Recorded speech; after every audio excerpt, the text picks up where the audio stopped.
Good evening. This is Majida Bay, And this is John Epting. and we're Momentum Chat. We're going to be talking about the pain of regret or the pain of discipline. Which one Yeah. would you choose? So stay tuned, share it with a friend, get a notebook, right? And we'll get started in just a few minutes.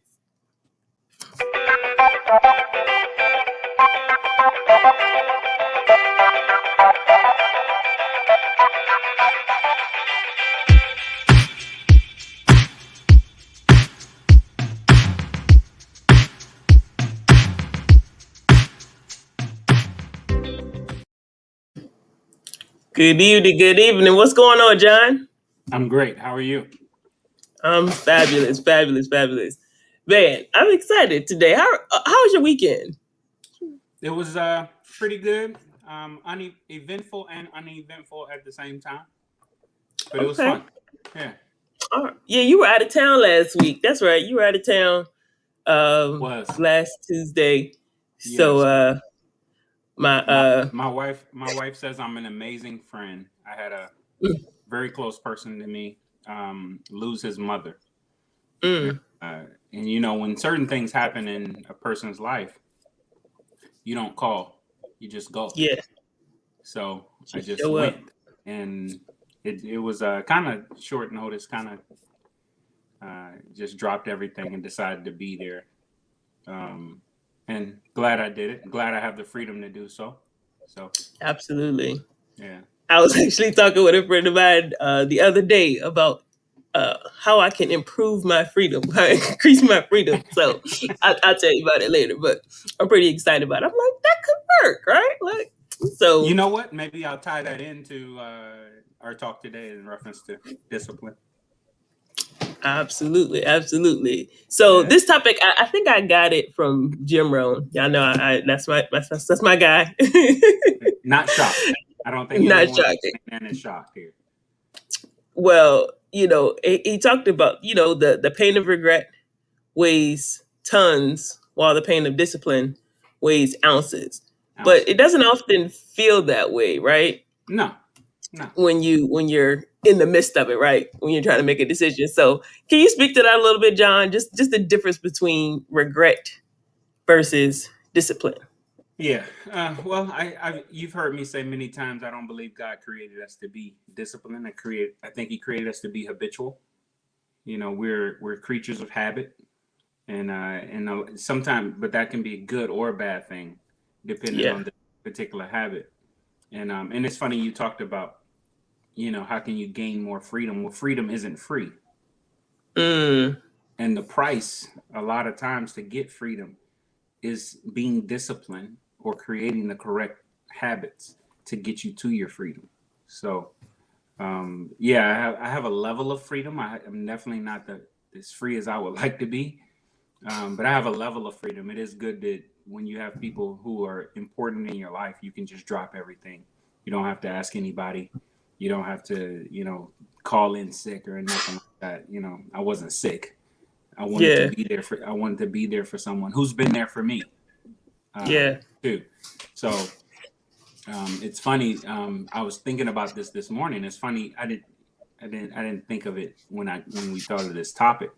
But today is the 9-year anniversary of the death of our youngest daughter, our 5-year-old, Mm.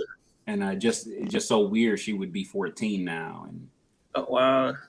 it's just we talk about it quite a bit. Like, what would she be like compared to our 16-year-old now? Like, what would be the differences? How would they be? How tall would she be? Because she was a little runner.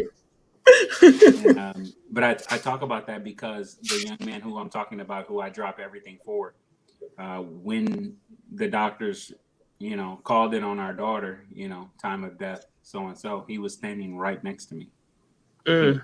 he was right to my left, the young man I'm talking about. So, and him and I, but we've been friends and very close friends for a long time. I mean, Yeah. we'll call it 16 years. So we've been through God knows how many things. Certain things have happened in my marriage. He was the first person I called, so it's good to be there for people, and he's probably freer than I am at a certain level to a degree. We're both Yeah. leaders, but he's probably even freer than I am financially. He definitely is freer than Mhm. I am. That's cool Yeah, stuff. but but that came from some discipline, you know. It started with discipline, and now we think. Now I'm not gonna lie to you. Just this past weekend, I thought about some of my regrets in not being disciplined in certain areas as well, or being more disciplined, right? And I noticed most people don't regret what they do; they regret what they don't do. Hmm. So I was reflecting on that stuff today, and mainly over this weekend because some decisions had to be made. We had to do some things, and it was just like, man, had I been a little bit more disciplined, had I done the things I didn't want to do at the moment to live the freedom, a higher level of freedom today. Oh man, right? Most people don't regret what they do. When you do something, you just learn from it, even if it was a bad decision, right? Yeah, But we normally regret what we don't do, that's and true. and it weighs a lot. I'm realizing just from thinking about this weekend, not really today, but this past weekend, um, it weighs a lot. Like I didn't sleep well Sunday night. Mm. No, Saturday night, Sunday night. One of those nights, I didn't sleep well. Um, to the point I had to come home Sunday and take. Yeah, it was Saturday night. I had to come home Sunday and take a nap. Like I don't take naps. That's not me. I don't do that. But it was weighing on me that I didn't make moves. I didn't do this. I didn't. Yeah, Why didn't you? Why? Right? Of course, you got to get over that because you can't live in the past, right? Because then yeah. it starts affecting your present. But yeah. No, I mean, I think that definitely ties into the work that we do. Oftentimes when I sit down with a new client or a prospect, even, and you share some concept with them and you show them how things can work. And Mm-hmm. it's always like, man, I wish I knew this 10 years ago, 20 years ago, right? Like we can't Mm-hmm. go back and redo. And even when you help them realize like how what they're currently doing isn't going to get them to where they want to be. There's that, kind of moment of real, of regret, like, oh my gosh, like what am I doing? Mm-hmm. Mm-hmm. And it's a privilege, right? Like that we get to bring that to people's awareness because people just don't Yeah. know, right? Like they don't know what they don't know. They don't realize sometimes the decisions they're making and how it can impact them long term. So I think that's really what discipline versus regret comes into, right? Like discipline is habits over time, right? It's your habits over time, and Mm-hmm. because we're habitual in nature, right? We tend to do things out of habit because we don't know the disciplines required to get to where we want to be. We want to get to a certain destination or we want to get to a certain income or have a certain lifestyle, Right. but our habits won't align or they aren't aligned with that goal just because we Yeah. don't know any different. So Yeah. John Maxwell. John Maxwell said, at least I think it was him. He's going to get credit now. He he says that what you do daily determines who you become permanently.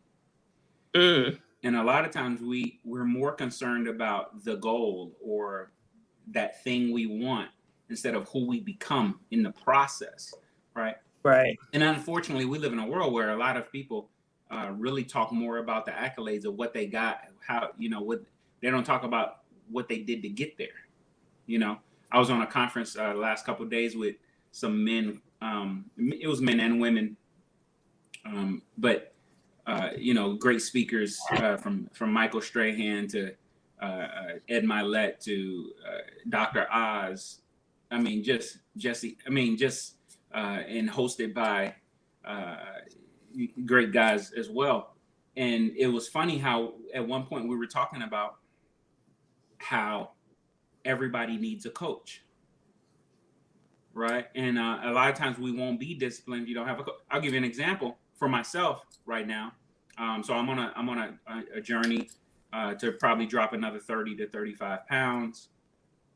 My wife's not thrilled about that. She thinks I'm perfect the way I am, but I feel I have to be comfortable in my own skin. I got to be comfortable in my own clothes, and I don't look bad, but you just I would like to be back to where I was when I met her. That me Mm. losing that number, I'll be the number I was when I met her. And by no means do I want her to go back to the like. I can't even picture her being back to where she was when I met her. She keeps telling me she was like 114 or something, and I'm like, huh, right? Just I don't even my brain doesn't even get it. But I'm on this task, and I notice, for example, in my intermittent fasting, or I'm cut sugar and stuff like that, right? And I don't really do sugar substitutes or things like that. I just kind of shock my system and just stop it altogether. It's harder when you don't have an accountability partner. It's harder when you don't have a coach. And one line the guy said, he talked about Tiger Woods and how Tiger Woods, there's a guy who stands behind Tiger Woods, and Tiger Woods has a coach. All of us know Michael Jordan had a coach. All of us know Kobe Bryant had a coach. One of the guys that was on there was Steve Weatherford, who played for the Giants, right? Had a coach. As a matter of fact, he talked about how he had 12 coaches or something like that. Mm. Some crazy number of coaches he had to be a kicker in the NFL, right?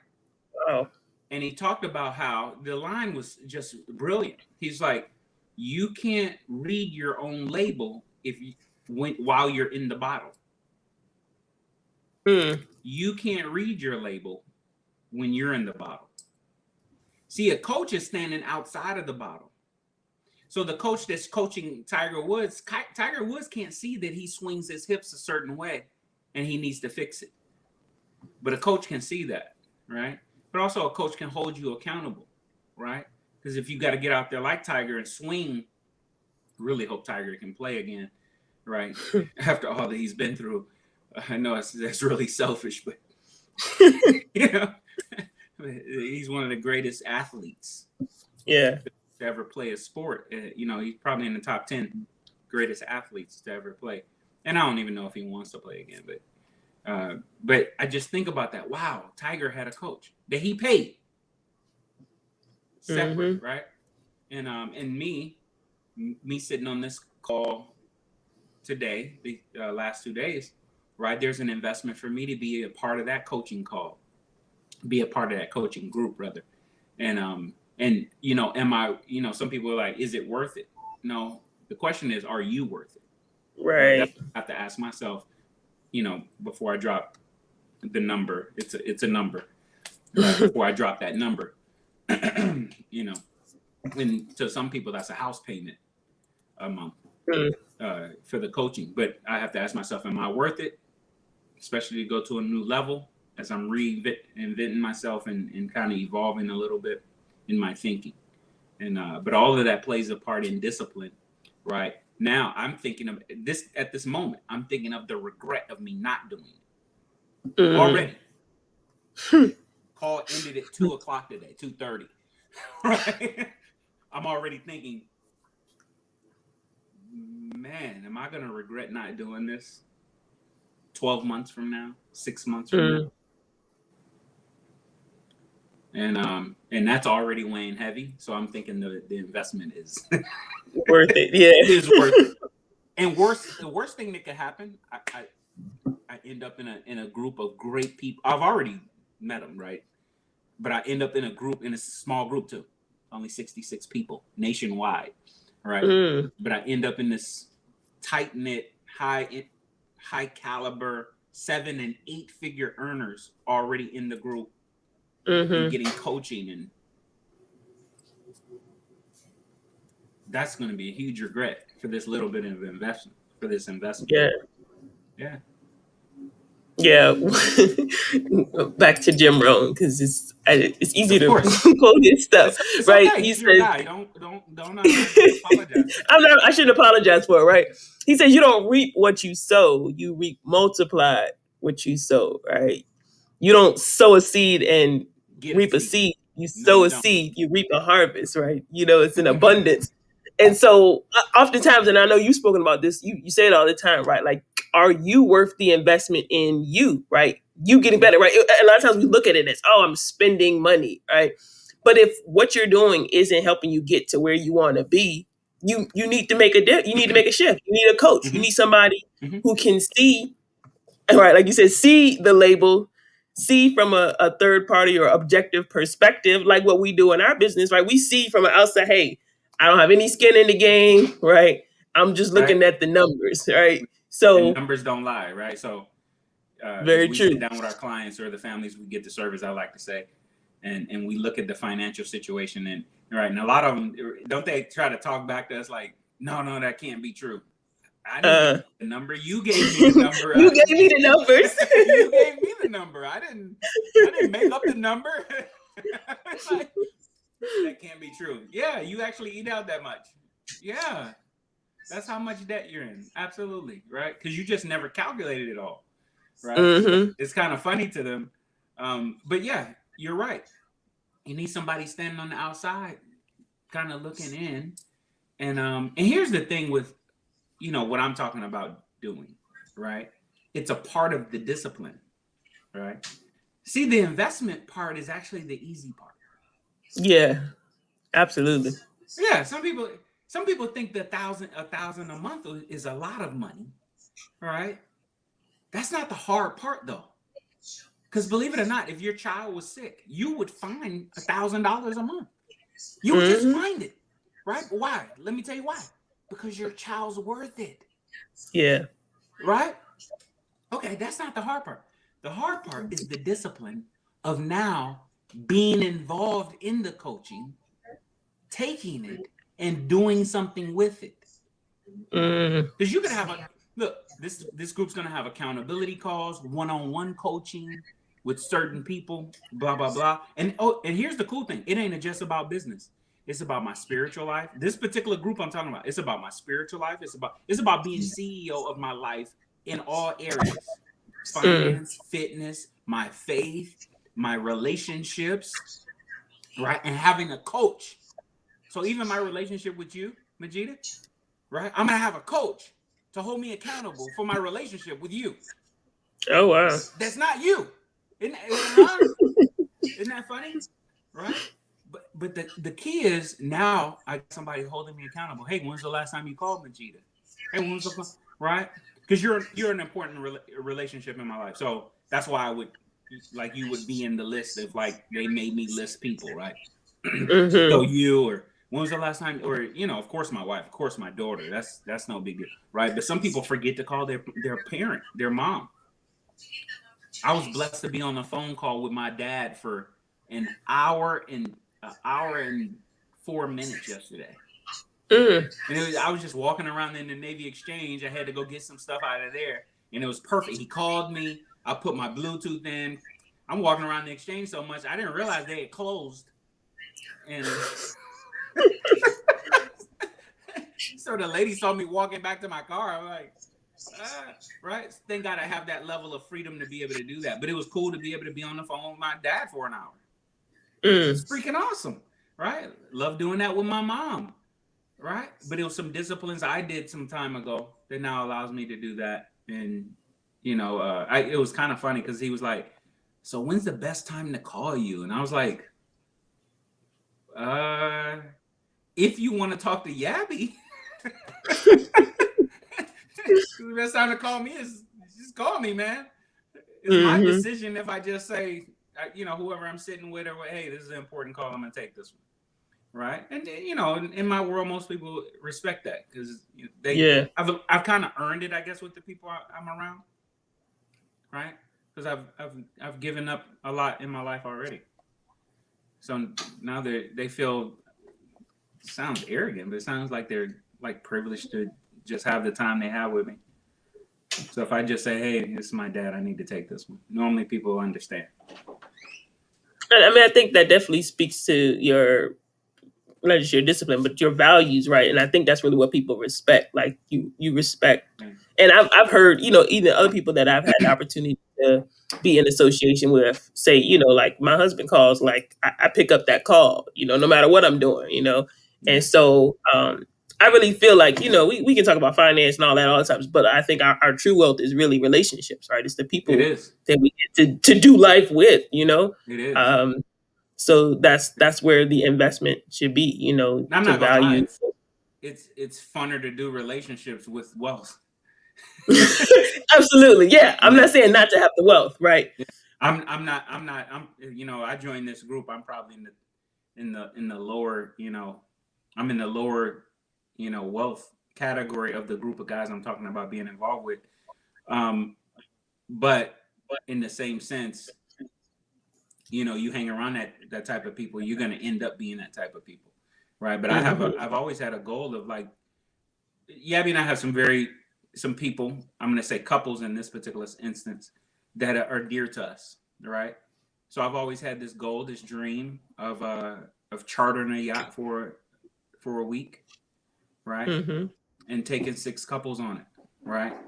But our circle's kind of big, so we'd have to charter a yacht like once a quarter for a year to get all the couples that's that dear to us on these cruises with us, right? But what's wrong with me spending a week every quarter on a yacht with six couples that's dear to us, or Yeah. five couples include plus us?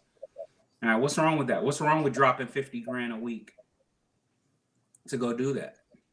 Mm. I don't see anything wrong with that to me, right? But of course, you got to get to that level. You got to get to the point where you have that level of wealth, right? You don't miss, $50,000. But there's guys who make 100 grand a month, 400 grand a month, 800 grand a month. You just got to ask yourself, why not you? Yeah. And I came across something. yeah, Go and then ahead. put the I'm sorry. habits and disciplines in place. It's okay. Yeah. Yeah. Well, I came across this article last week. I was listening to something about taxes, and this individual was speaking about how the tax code allows for business expenses to be considered anything that is ordinary and necessary. Right? And I read that line, and it was just like, like who determines what's ordinary and necessary? That's And why so, it's so vague. That's why it's so powerful. yeah. But like you said, a $50,000 trip on a yacht could be a business expense. It's something that you get to do, Now you got it. but you can write it off, Now right? you So got it. I'm all for Now you got luxury write offs. it. Because hey, couldn't that be entertaining clients or potential clients? She actually, this Yeah, I particular mean, person, she was a tax professional, and she was able to get a young lady who chartered a yacht. She was in real estate, right? The worst person she was dealing with was in real estate, but she was showing waterfront properties. So the yacht was an expense to give her clients a certain experience, right? When they're looking at the waterfront properties. So to see hey, to see the home yeah, from the water. from the How else water. would you see the home from other Yeah, than you can't see that side of the home without it? Makes that's sense true. to me. Yeah. So but I think, being able to see things from that perspective requires a certain level of discipline, right? And I know for myself, just a couple years ago, I didn't just wake up one morning, right? It wasn't that cliche, right? When I'm just like, wait a minute. Like, but I came to this realization that like the point that I had gotten to in my life wasn't going to get me further, right? It wasn't going to get me to where I wanted to be. Right. And so I realized that, wait a minute, I hit the snooze button, I roll over, I roll out of bed. Like I just do enough and I do all right. And in my mind, right, kind of back to that example about looking at the numbers, right? Like from the outside looking in, you don't realize the impact that it's having for you long term. You don't realize the disciplines that you don't have. And so getting exposed to different associations and getting new information helped me to realize like I got some really bad habits that I need to correct, right? And Mm-hmm. it's not bad in the sense that I'm hurting anybody, but it's not helping me, right? It's not helping me to grow and develop. And so, like, I needed to make a shift, right? I had to start investing, and it takes work, right? It's not going to happen overnight, but it took some work to realize, like, you gotta get up earlier, right? I think I've shared with you, just something as simple as having a morning routine. Like, I didn't know Mm-hmm. anything about a morning routine, Right. before a few years ago. Like, what is that? Like, I gotta get up and have this ritual before I walk out the door. Like, Right. no, Right. I just gotta get up and go to work, right? Because that's what I've been conditioned to do, right? That's been my Mm-hmm. habit. So developing new disciplines has allowed me to get to a different level, not only in my business but also in my life. So, You know, it also creates vision for you. oh sure. It creates vision, and vision is so important. I mean, more and more, the longer I live, the more I realize how important vision is. But also revisiting your vision. It sounds weird that you're not that you need to revisit your vision, Hmm. but sometimes you can get so busy in the midst of trying to achieve You that you lose still sight miss. of it. Yeah, Yeah. and and having those disciplines and things like that play a huge part. I want you to think about this for a moment. Had it not been for the disciplines that we put in place in our lives, and we're nowhere near where we want to be. We're not where we used to be either. Mm. We wouldn't even think like this. We wouldn't even think. We wouldn't even. Where I come from, I'm not supposed to even think about spending 200 grand to take people on a trip, all expense paid on my dime. That's not even. What are you talking about? Like, Yeah, that's right? crazy. Most families, everybody got to pay their way to get there, and good luck. And or if you can't make it, that's on you. That type of deal. Hmm. I want to get to a point where every time my family goes somewhere, it's on my dime. And I'm not just talking about my wife and kids. I'm talking about my father-in-law. I'm talking about my mother-in-law. I'm talking about my sister-in-law, her two kids. I'm talking about my brothers and sisters. And I come from a really big freaking family, Yeah. right? I got one brother with 8 kids, right? Mm. I'm the oldest of 9. One's gone now, but he still has kids. He still has, so I want to get to a point that's, some point in my life. And I'm not just talking about, oh, they come to Virginia Beach for vacation. No, Mm-mm. no, I'm talking about us rent an island in Bocas del Toro, Panama. I'm talking about us all being in Bali or all being in Barbados, and the whole deal's on us. You know what I'm saying? Yeah, All right, that'd but be cool. had it not been for some disciplines in place, we wouldn't even think like this. We Think wouldn't like even that. Yeah. yeah, right. We be like what you just said. I got to get up and go to work, right? And that's why you you know. I had this collaboration on Sunday with a group of women entrepreneurs that I'm in association with, and that was one of the things I said. Like, you know, back to the sowing and reaping, right? Mm-hmm. During that You conversation see that we you were see what having, I got going on right here. I missed it. Step over here. Hey, Jesse. So this time it's not your kids, it's mine. This is my Right, right. 16-year-old. Jesse, you're actually live on Facebook. All right. But yeah, that's my 16-year-old. My baby now. Mm. She doesn't like me calling her my baby. Okay. So sorry, go ahead.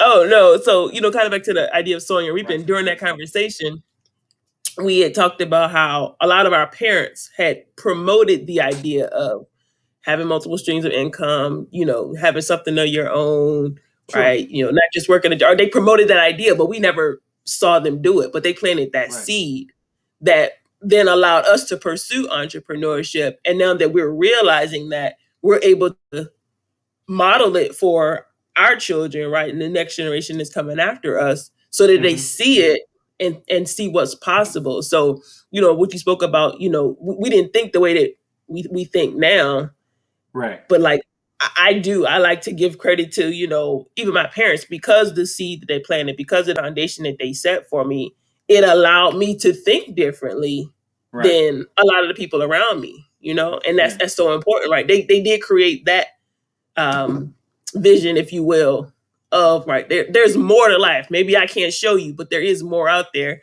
and Mm-hmm. so it allowed me to seek it out, to figure Yeah. out what was so. Yeah. I totally get what you're talking about. I guess I was lucky. I'm the oldest. So I did see my mom and dad try, Mm, right? They didn't, I don't think they gave it their all, but I did watch them try to create multiple streams of income.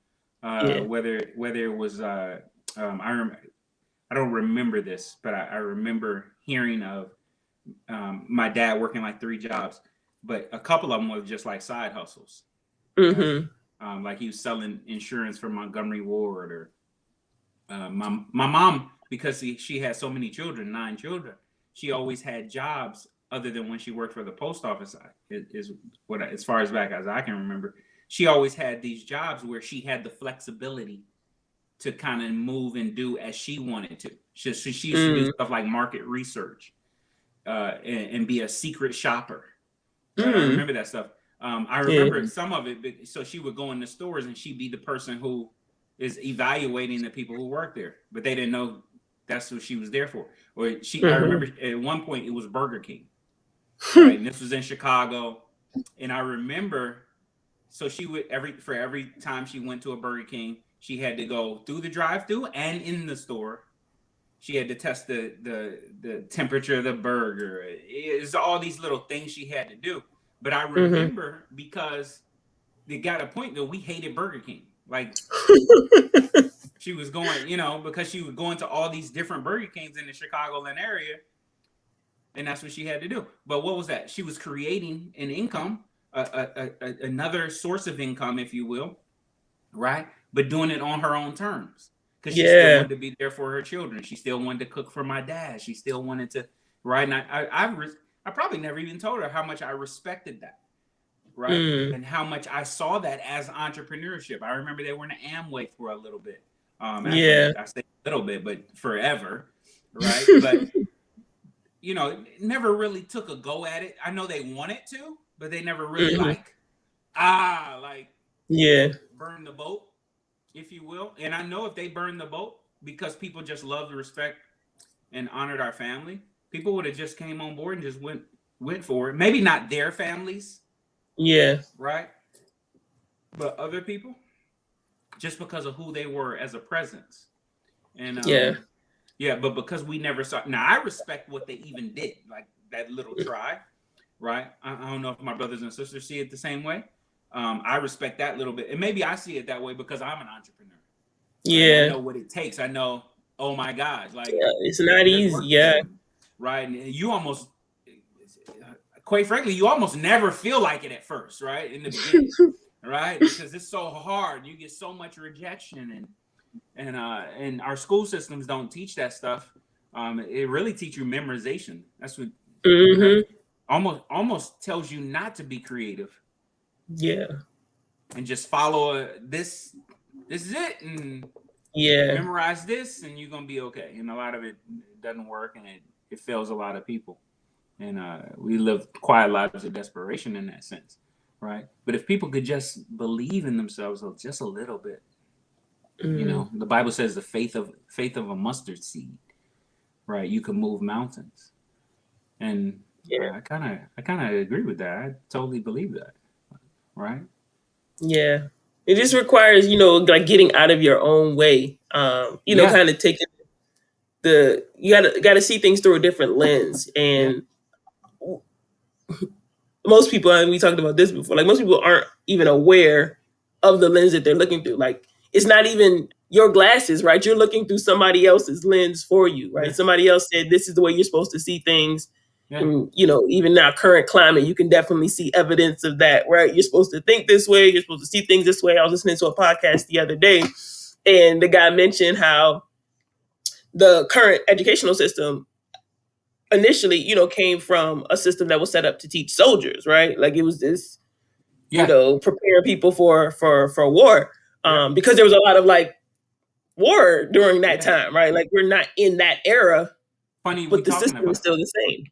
Funny you brought that up about the school system, because it was really created after the in in in reference to the Industrial Revolution, Mm-hmm.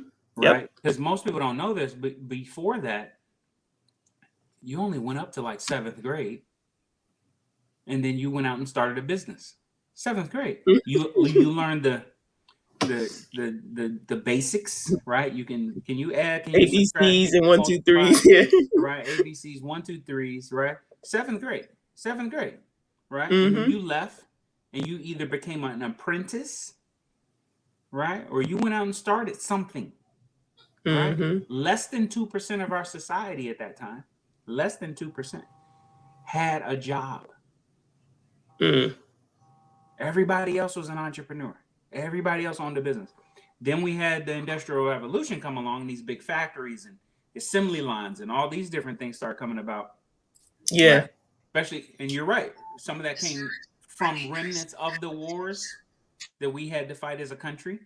I mean, that's how we built the Jeeps and the stuff that, you know, but yeah, that's how that came about. And then, so now it did shift a little bit, right? So now you were going for, longer, right? But back then also they had a trade. Like when you left high school, you had a trade, right? So even Yeah. though, okay, they were still training you to be an employee, at least you already had a skill, Mm-hmm. right?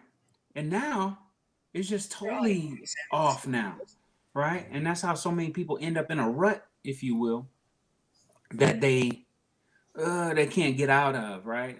Most people walking around now who have a job. And it's funny, as I was on this talk these last couple of days, I'm thinking of the caliber of guys that's on this deal, right? And you're talking about 36-year-olds that's, already millionaires, multimillionaires, 8-figure earners, right? And Right. just normal guys, just cool, normal guys, love the Lord, right? And I thought to myself, what would somebody who was just complaining about the pandemic, what would they even be thinking on this call? Like, would Mm-hmm. anything even get through? Right? And the reason I'm talking about that is that's a discipline. Mm-hmm. You can discipline yourselves in bad thinking. As a Mm. matter of fact, the young man I'm talking about called this stinking thinking. And that's not the first time I heard that phrase, but he called it stinking thinking. Yeah. There was another young man on there that joined that same group back in November, right? He Mm. joined the group in November, right? And mind you, the group isn't a business group, but just the things they put in place and the accountability calls and somebody to coach you on certain things and you're not good at that, so you need some help in that. Even your marriage, like these guys literally call your wife, right, Mm. to get them involved in what you're doing, right? Because you invest in this money, you might as well have her involved too, right? Okay. Yeah. Why this kid became a millionaire in the last 4 months, to the point that he was in the real estate type business, right? And he sold part of that business so he can focus on this other thing that he's doing. So he owned the real estate. It expanded so fast, so big that one part he don't even have time to deal with it no more. So he sold his shares in it. Mm. Let's Right have an now, option. now, that's not because he invested that money and became part of the group. It's because of what he did with it. He acted the Mm. speed of instruction. And the cool thing, he had his spouse on board with him. Probably wasn't on board. Matter of fact, he even said it. He said at the time the investment didn't make sense. No, Mm. at the time the investment was tight. Something like that. Like the Yeah. money was a number. Like the number was an issue. But he said Mm-hmm. I just could not do it. And now he's raving about the fact that he did it. They actually used him as one of the testimonials. Is I like And then he was in his office or something, right? He was on Zoom like this. And somebody in the background, wasn't his wife, right? Somebody in his team. They were like, we call him our Moses. I was like, what? And he was a young guy. This guy, I'm going to give him 35 because I'm being nice. Mm. He looked 25, but That's crazy. isn't that cool? That is. I bring that stuff up because, one, it might be people who listen to us who don't even allow themselves to be uh, uncomfortable enough to get into groups and get into stuff like that where people are talking at a level you can't talk. Mm. That's uncomfortable. It's uncomfortable. No big, I've been around this stuff for a long time now, but they were talking about stuff I can't do. I mean, Mm. Ed Milet was one of the speakers that we had on there. He talked about how he's so ridiculously wealthy now. His new beach house, it's like a $25 million house, paid off. There's no Mm. payments on his new jet. He just got that jet. He just got that jet 4 months ago. no payments on his jet. He bought the jet Wow. from Lawrence Ellison, the founder of Oracle. You don't have payments on your jet, and he said it's nothing wrong with having payments too. He said right now money's cheap, right? Because you can Mm. actually, you can finance some money, at 2-3% at this at right now. Yeah. You got money earning 9, 12, 42% right now too. It actually does make sense to put a mortgage on something if you want, but he said he don't need to, Mm. right? Because now he's at a point that the interest he makes on his money is more than he makes, if you will. Does Yeah. that make sense? Because it's not cheap to fuel a jet either, Mm-mm. right? So not only is the jet paid off, he can easily afford the fuel, right? Maintenance I want and to the be pilot. there. And yeah, the Yeah. hangar, the full time pilots, the full time co pilot, the full time stewardess. I mean, his jet has its own shower and a bedroom, and right. And well, I'm not saying this stuff to impress anyone, especially it's not mine anyway. But I'm saying it to kind of create space in your brain for you to believe you can do it. Yeah. Like, what? These guys aren't that smarter than you. Whoever's listening to me, right? They're not that smarter than you, right? Some of them might be better looking, but that doesn't pay you anything anyway. For real, unless you're a model or Mm-hmm. something, right? I got a receding hairline.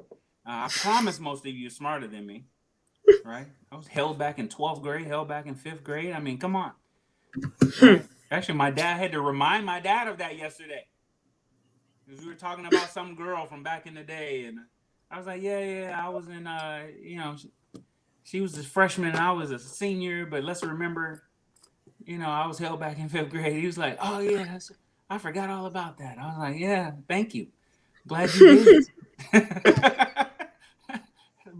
I've been trying to forget it too. Yeah, but it's some disciplines you can put in your life. It's some things you can, right. It has to be the right disciplines. It has to be the right Yeah. habit, right.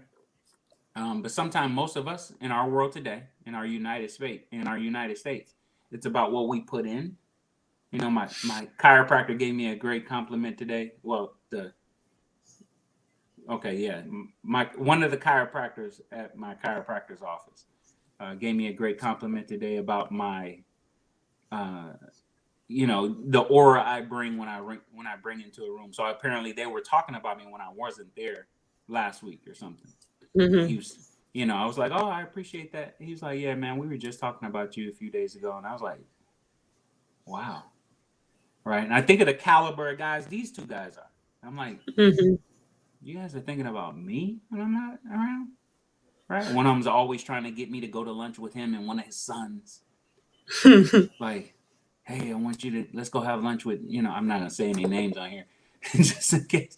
But, but but yeah, but those are huge compliments. But I promise you, that didn't come because I'm smarter. I'm, good looking or anything like that. I didn't get yabby because I'm good looking. I put some disciplines in place in my life, and some of them worked out, right? And I still got Mm-hmm. bad habits. I still got some. Like, I need to find a coach right now in reference to this fitness goal I got to drop this other 30 pounds. A lot of it's easy and kind of autopilot for me. Mm-hmm. But if I wake up not feeling good, or, I might say I'm gonna skip the gym today. And that's, or I'm doing two workouts a day right now. So I might skip one of them because it's raining. But if I know I got somebody counting on me, that won't happen. Yeah. Yeah. Right. If my And wife said, babe, I would like for you to lose 30 pounds, do you understand how much easier this would be? This would be so much easier if she said, yeah, babe, I think you need to lose 30 pounds. Make it mm-hmm. 40. Man, this would be so freaking easy for me. It'd be like, oh, all right, done. I'm out. Yeah. This is done. You ain't even got to worry about it. But because it's for me, Yeah. you would think it would be easier for me. It's like, because it's for me, it's like, do I really? My wife Mm-hmm. thinks I'm hot. Eh, whatever. I don't need to Yeah. take my shirt off at the beach. I could say, man, I'm 50 years old. I ain't doing this crap. It might be But I wise for my think that wife to walk in here and say, man, you need to lose 40 pounds. What's wrong with you? Mm, done That 40 deal. pounds will be done by the end of what's this? End of March? Yeah. It'd be done by the end of May. Mm. Yes, you can. Well, and Yes, I you think can. You can healthy lose 15 pounds a month. Yes, you can. Well, I think that's important. What you're saying when it comes to developing disciplines, you have to know yourself, right?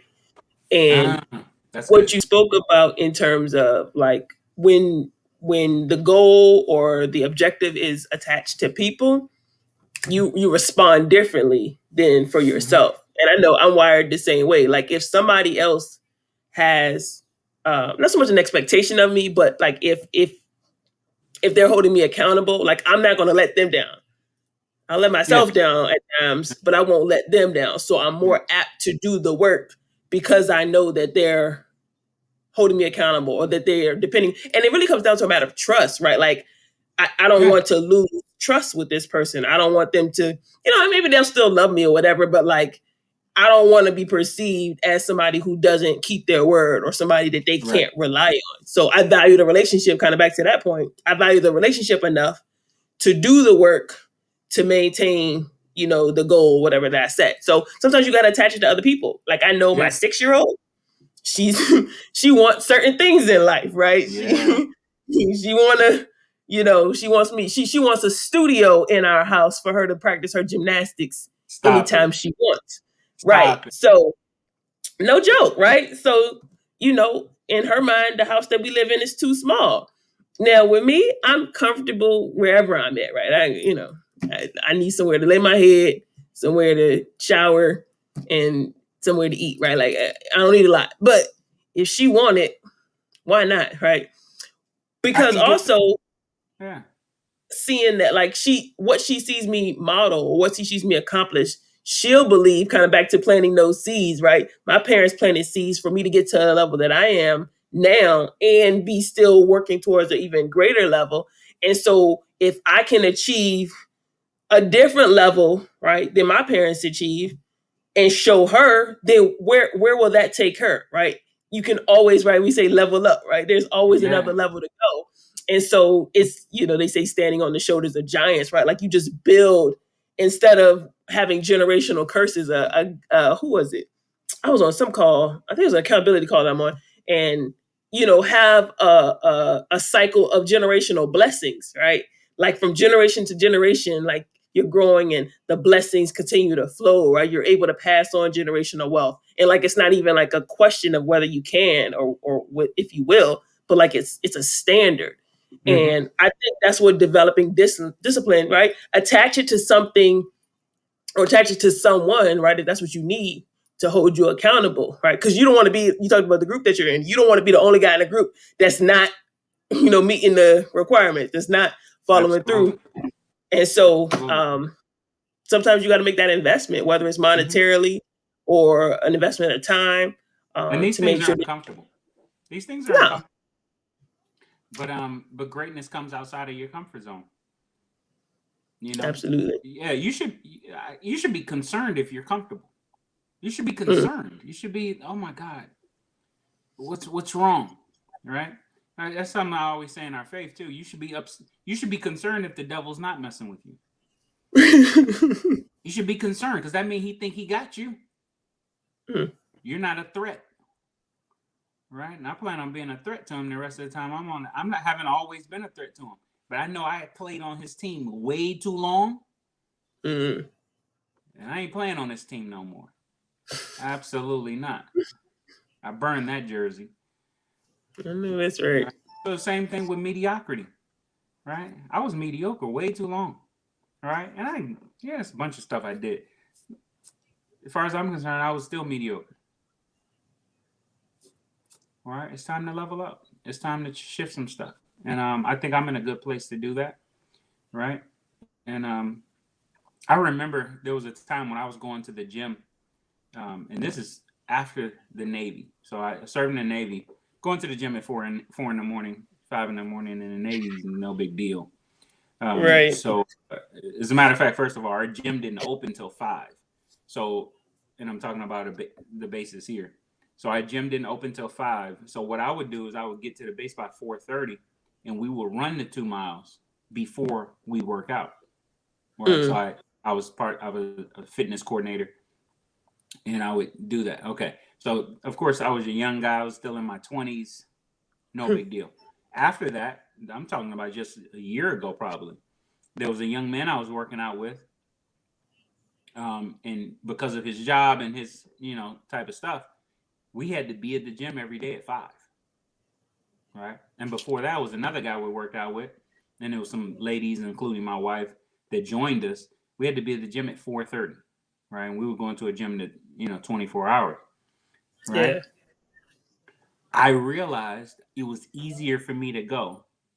Can you imagine that? It was easier for me to go at 4:30 and 5 when I had somebody I knew was going to be waiting for me than Yeah. it was for me to go than it is for me to go now at 6. Mm-hmm. That doesn't even make sense, right? But that's discipline and accountability. When you know somebody's going to be there, right? And a lot of times I was the guy who was kind of creating the routine, Mm-hmm. right? Or me and this other guy. So it was him or I creating the routine. It was like, if you're the one creating the routine for the group, there's no way you can't show, Yeah. right? So why do I say that? Create some accountabilities within your life, whether it be your eating habits, whether it be um, putting some alerts in your phone to call your mom every Wednesday at 3, whether it be whatever it is, put something in place, but then also get involved in some groups where you can do the same. I know you do that a lot. I know you're on accountability calls probably every morning if I know you, right? Those types of things. Nothing wrong with that. But create some Yeah. things that will force you to start changing and leveling up, Yeah. right? Most people are trying to blame other people for their lack of success, right? Whether it be where they came from, just all kind of outside circumstances when really it's all in you, Yeah. right? And I would think to that. Go ahead. I'm sorry. No, I was gonna say like to that point, most people are trying to blend in, not stick out. So Yeah, that was kind of that's huge. the seed that was planted when I was growing up. That's huge. Like it was encouraged, right? That's Like huge. it was encouraged for us to the phrase was so shall he rise like a cedar in the mountain. His head will be seen above the trees of the forest. Right? Like that was like I heard that every week at Sunday school growing up. So like I'm ex I'm expected to, right? So like if I'm not Mm-hmm. excelling, if I'm not sticking out, like something's Yeah. wrong. Like I'm supposed to. That's the way I was taught. And so that was the seed that was planted. Even though I couldn't see anybody around me who was necessarily sticking out, like y'all teaching me this, and this Mm-hmm. is what the book says. So I'm gonna go figure out how to become that. Yeah. Well, that goes back to a phrase you and I have heard from a particular gentleman as well, in our sphere of influence, right? As how does he say it? Like your head has to stick up, right? We none of us should. Everybody goes to the same meeting. There was a lot of people who went to Sunday school and Hmm. heard that same thing every week. But are their heads sticking out of the forest? Everybody goes can go to the same meeting, but not everybody gets the same value. Yeah. And I think the value you get starts from inside of you. Yep. Absolutely. It's not how good the speaker was or how right how prepared were you to be in that event, right? And did you have To a game receive plan the of what you message. were looking for? Yeah.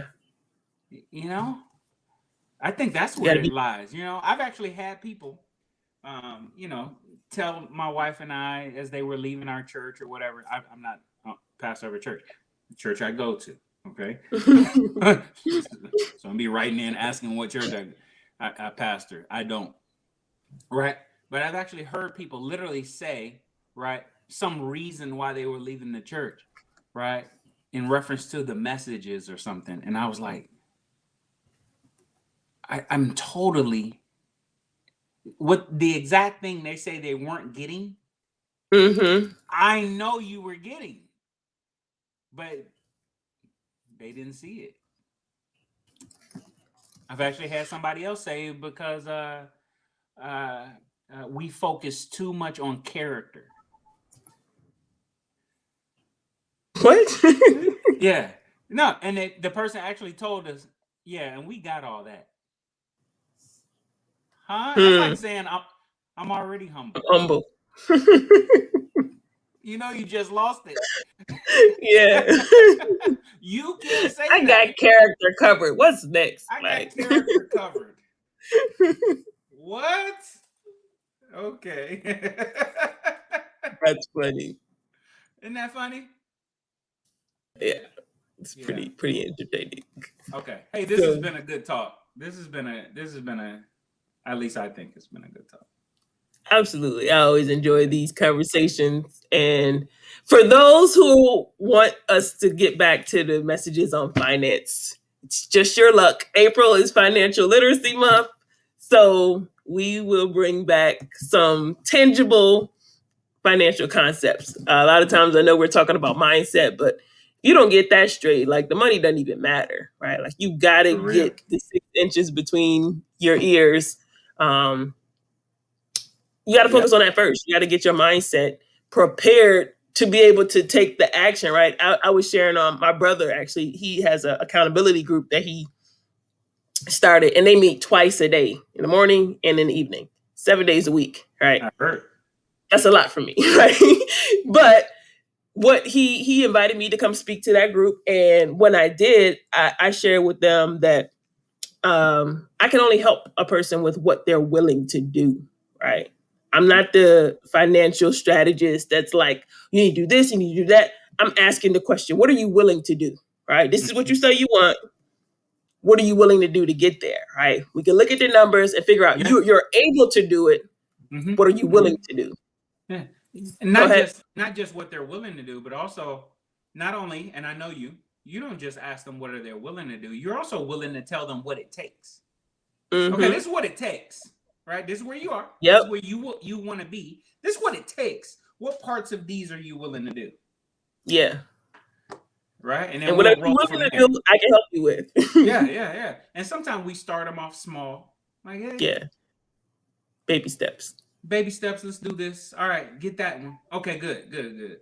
Right. All right. Move on to that one. Okay. All right. Yeah, yeah. All right. Oh, no, no. Come back to step two. You, you. Right. And it's nothing wrong with that, right? Because you want to get them down good, because that's the way you're gonna get to your destination, right? Yeah. But it's amazing to me how many people one don't even know where they are and not really sure where they want to go. Right. Yet you want us to map out a course. Yeah. So I'm proud of your brother for that accountability group too.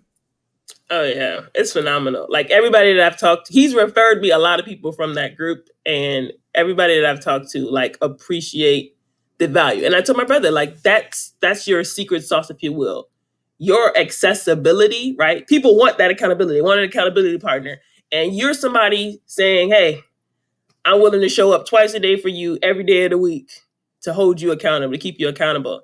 And I know that's not me. I'm not willing to do that, right? Right? I'm the person that's like, when you ready to take the next step, come holler at me, right? Mm-hmm. But he's the person who's willing to help you get to the next step.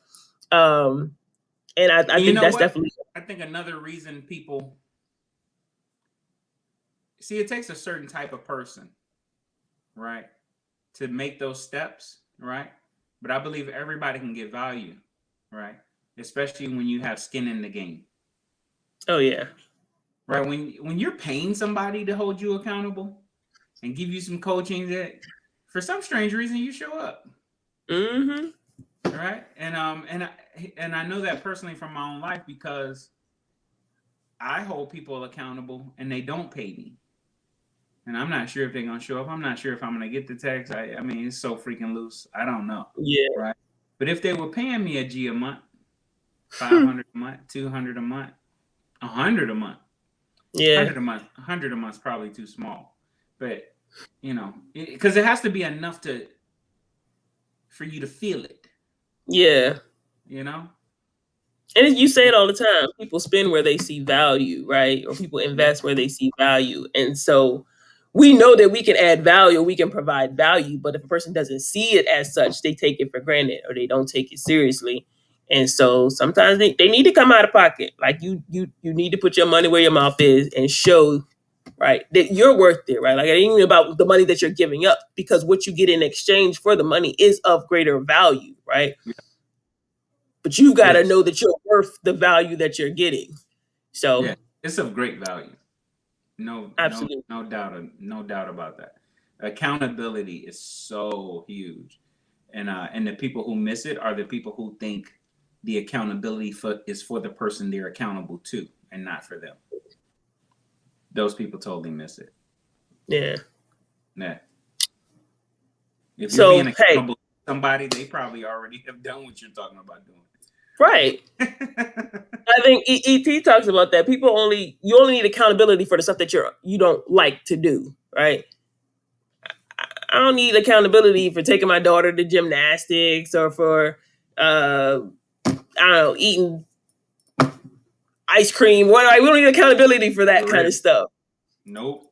It's the stuff that you're like, right? That's why, like, what gets me up every morning by 5:30, quarter to six, is that I got this call at 6 o'clock, and they want us to show our face. So if the call doesn't happen, I probably will be sleeping past 6 o'clock. But like that's what I need to make sure I get up in the morning.